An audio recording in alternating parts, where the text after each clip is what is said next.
Higit kalahating oras lang ang lumipas at inaaprubahan na agad ng Senate Finance Subcommittee ang higit 8.2 billion pesos budget ng opisina ni Pangulong Duterte sa susunod na taon. Si Executive Secretary Salvador Medaldea ang kumatawan sa Malacanang sa deliberasyon na pinamunuan ni Senator Christopher Go ng pondo sa susunod na taon ng Office of the President. The proposed budget of the Office of the President for the fiscal year 2021 amounts to 8,238,000,000 pesos and 691,000 pesos. OP's proposed budget was formulated based on directives, policies, and priorities of the President and the tools necessary to achieve them. Ipinaliwanag naman ni Deputy Executive Secretary for Finance Rizalina Hustol ang pagkakagastusan ng hinihinging pondo ng Office of the President sa susunod na taon. The budget of the Office of the President will be now presenting the budget of the Office of the President as mentioned by the Executive Secretary of 8.2-billion, inclusive of the provisions for the retirement and life insurance premium. So we have the personal services of 1.1 billion or equivalent to 13.53% of the total budget. The maintenance and operating expenses of 6.4 billion or 79.29% of the total budget, a capital outlay of 590,952 or 7.72%, the retirement and life insurance premiums of 52,132, and the pension of the ex-president of 480,000. Total of 8.2 billion budget po of the Office of the President. The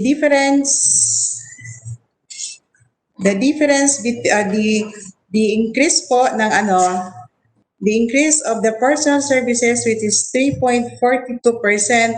This pertains to the implementation of the second tranche of the salary standardization law, and the decrease of the maintenance and operating expenses of equivalent to 3.21% or 215,326 million due to the decrease in the traveling expenses po.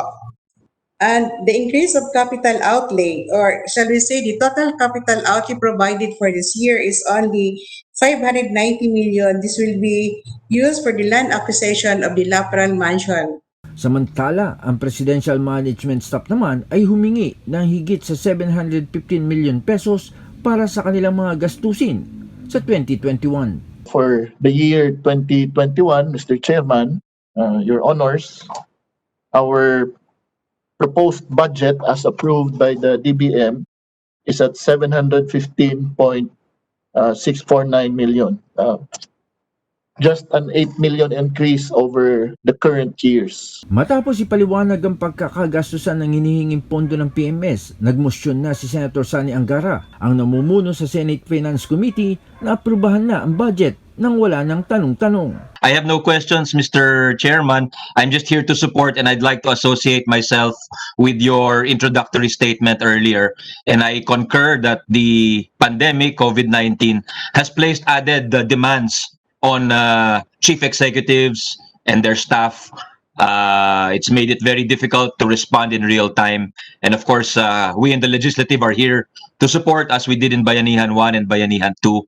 And if there is added support needed, of course, we will be very supportive, Mr. Chairman. So once again, we'd also like to reiterate that the debates on the OP and PMS have traditionally been very swift, and if there are no other questions, eventually we would like to move for the termination and the elevation of the budget of the OP and PMS to the plenary with favorable recommendation and possible augmentation at the proper time, Mr. Chairman. Thank you very much. Ayon naman kay Go, ang pangunahing iniintindi ni Pangulong Duterte ay ang kapakanan ng sambayanan, at bukod anya sa pakikipaglaban sa COVID-19, patuloy na tinutupad ng punong ehekutibo ang pangako na tatapusin ang isyu sa katiwalian, droga at kriminalidad. President Duterte has continued to remain true to his promise to the Filipino nation that he will eradicate corruption illegal drugs, and criminality in the country. As head of state, the President plays a central role in the national security management, which involves the exercise of functions and the implementation of programs fueled by the Confidential and Intelligence Fund. I assure you that the President's primordial concern is the welfare of the Filipino, which is why I have full faith and confidence that the President exercises the use of said fund judiciously. These funds are vital in maintaining peace and order of the nation, which is why the crime rate in the country has significantly decreased since his assumption of office. At inulit nito ang mga babala sa mga tiwaling opisyal at kawani ng mga ahensya ng gobyerno na nagsasamantala sa pondo ng bayan.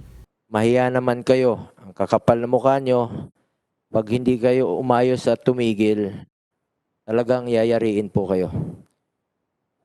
Totoo po yun. Ipapakain sa inyo ang perang ninakaw ninyo mula sa taong bayan. Talagang kakainin nyo yung pastillas na yan na pera ang alaman. Antayin nyo lang po.